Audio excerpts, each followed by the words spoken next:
SL. ಭೈರಪ್ಪನವರು ಅವರ ನಿಧನ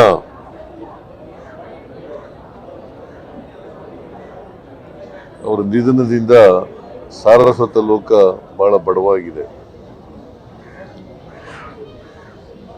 ಅವರು ಸುಮಾರು 25 ಕಾದಂಬರಿಗಳನ್ನು ಬರೆದಿದ್ರು. ಮೈಸೂರಿನಲ್ಲೇ ಹೆಚ್ಚು ಕಾಲ ಇದ್ರು. ಓದಿದ್ದು ಮೈಸೂರಿನಲ್ಲೇ, ಹೈಸ್ಕೂಲಿಂದ MA ವರೆಗೆ ಮೈಸೂರಿನಲ್ಲೇ ಅವರು ವಿದ್ಯಾಭ್ಯಾಸ ಮಾಡಿರ್ತಕ್ಕಂಥದ್ದು. ಸೊ ಮೈಸೂರು ಅವರ ಕರ್ಮ ಸ್ಥಳ. ಅವರ ಕಾದಂಬರಿಗಳು 40 ಭಾಷೆಗಳಿಗೆ ತರ್ಜುಮೆಯಾಗಿದ್ದಾವೆ. ಬಹುಶಃ ಇಷ್ಟೊಂದು ಭಾಷೆಗಳಿಗೆ ತರ್ಜುಮೆ ಆಗಿರ್ತಕ್ಕಂಥ ಕಾದಂಬರಿಕಾರರು ಬಹುಶಃ ಭೈರಪ್ಪನವರು ಒಬ್ಬರೇ ಅಂತ ಅನ್ಸುತ್ತೆ ನನಗೆ.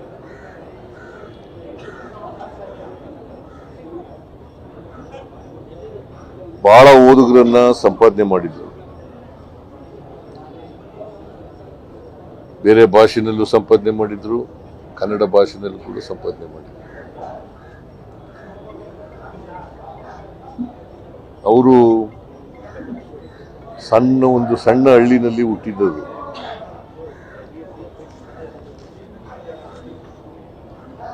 ಬಹಳ ಕಷ್ಟಪಟ್ಟು ಮೇಲಕ್ಕೆ ಬಂದಿದ್ದರು.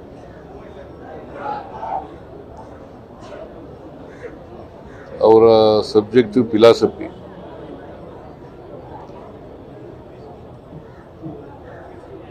ಆದರೆ ಸಾಹಿತ್ಯ ಕ್ಷೇತ್ರದಲ್ಲಿ ಬಹಳಷ್ಟು ಖುಷಿ ಮಾಡಿದ್ರು. ಬಹಳ ಆಶ್ಚರ್ಯ ಏನಪ್ಪಾ ಅಂತಂದ್ರೆ, ಬೋಧನೆ ಮಾಡ್ತಾ ಸಾಹಿತ್ಯ ಖುಷಿನೂ ಕೂಡ ಮಾಡ್ತಾ ಇದ್ರು. ಸಾಮಾನ್ಯವಾಗಿ ಎರಡೂ ಕೆಲಸ ಮಾಡೋದು ಕಷ್ಟದ ಕೆಲಸ. ಅಂಥದ್ರಲ್ಲಿ ಎರಡೂ ಕ್ಷೇತ್ರದಲ್ಲಿ ತಮ್ಮನ್ನು ತೊಡಗಿಸ್ಕೊಂಡ್ರು ಕೂಡ ಸಾಹಿತ್ಯ ಕ್ಷೇತ್ರದಲ್ಲಿ ಆಸಕ್ತಿ ಇತ್ತು ಅವರಿಗೆ. ಅವರು ಅದಕ್ಕೆ ಕಾದಂಬರಿಗಳನ್ನು ಬರೆಯೋದು ನನ್ನ ಆತ್ಮತೃಪ್ತಿಗೆ ಅಂತ ಹೇಳ್ತಾ ಇದ್ರು.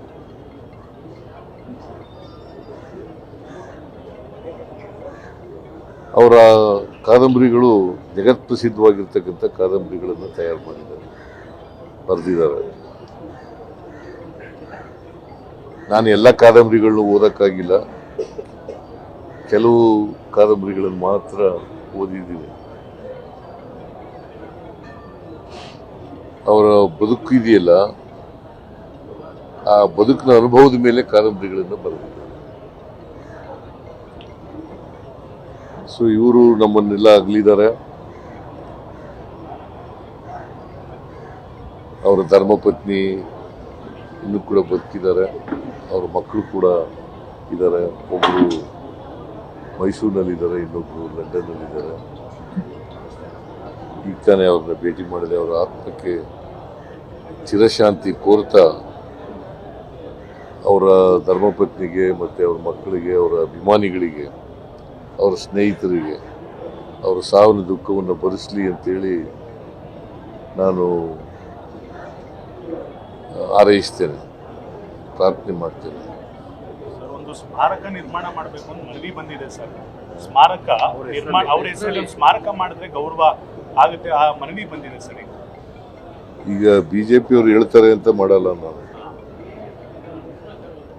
ಬಿಜೆಪಿ ಸ್ಮಾರಕ ಮಾಡಿ ಅಂತ ಶ್ರೀರಪ್ಪ ಸ್ಮಾರಕ ಮಾಡೋಣ. ಎಲ್ಲಿ ಮಾಡಬೇಕು, ಅದು ಮೈಸೂರಿನಲ್ಲಿ ಮಾಡಿದ್ರೆ ಒಳ್ಳೇದು ಅಂತ ಅನ್ಕೊಂಡಿದ್ದೀನಿ. ಮೈಸೂರಿನಲ್ಲೇ ಸ್ಮಾರಕ ಮಾಡಲಿಕ್ಕೆ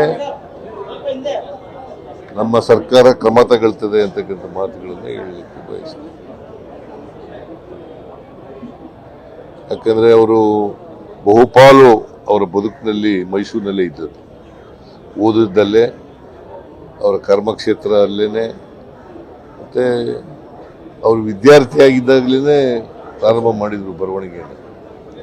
ಸೊ ಅವರು ಸಾವಿನಿಂದ ಬಹಳ ದುಃಖ ಆಗಿದೆ ಅಂತಕ್ಕಂಥ ಮಾತುಗಳನ್ನು ಹೇಳಲಿಕ್ಕೆ ಬಯಸ್ತೇನೆ. ಅವರ ಬರಹ ಮತ್ತು ಚಿಂತನೆಗಳಲ್ಲಿ ಸಾಕಷ್ಟು ವ್ಯತ್ಯಯಗಳಿದ್ದು ನಿಮಗೂ ಅವರಿಗೂ ಕಂಪೇರ್ ಮಾಡಿದ್ರೆ, ಆದರೂ ನೀವು ಅವ್ರ ಜೊತೆ ಸಾಕಷ್ಟು ಒಡನಾಟವನ್ನು ಇಟ್ಕೊಂಡಿದ್ದೀರಿ. ಬೇರೆ ಸಾಹಿತ್ಯ ಬೇರೆ, ಸ್ನೇಹ ಬೇರೆ, ನಮ್ಮ ದೃಷ್ಟಿಕೋನಗಳು ಬೇರೆ ಬೇರೆ. ಹಾಗಂತೇಳಿ ನಾನು ಅವ್ರ ದೃಷ್ಟಿಕೋನ, ಅವ್ರಿಗಿದ್ದಂಥ ದೃಷ್ಟಿಕೋನ, ನನಗಿದ್ದಂಥ ದೃಷ್ಟಿಕೋನ ಒಂದೇ ಆಗಿರಬೇಕು ಅಂತ ಏನಿಲ್ಲ.